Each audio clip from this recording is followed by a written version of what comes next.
etmirəm ki, gedirəm həmişəlik getmirəm ki, gəl də sözsüz gələrəm.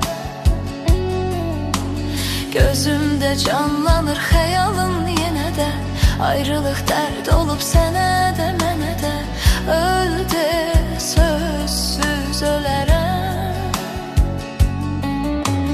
Ağlama, ağlama, yadlar sevinər, anam eşidər, qəlbi üzülər. Ağlama bu həsrətin xatirinə.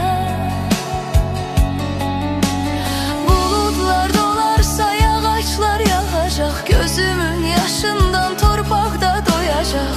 Qovuşmasaq səninlə bir-birinə.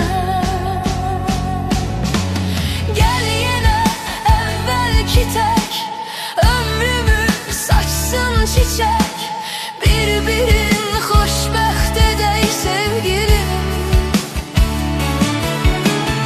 Eşq bizim, sevda bizim, dağ bizim, dərya bizim, büsbütün dünya bizim sevgilim.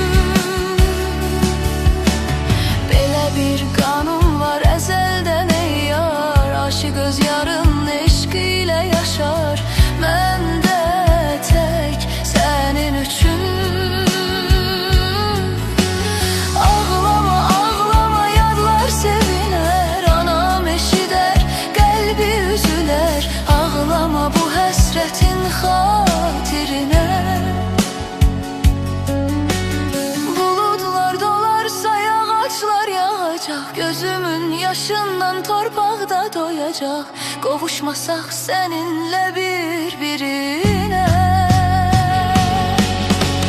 Mən səni istəyirəm, hər zaman gözləyirəm, həsrətə dözməyirəm sevgilim. Eşq bizim,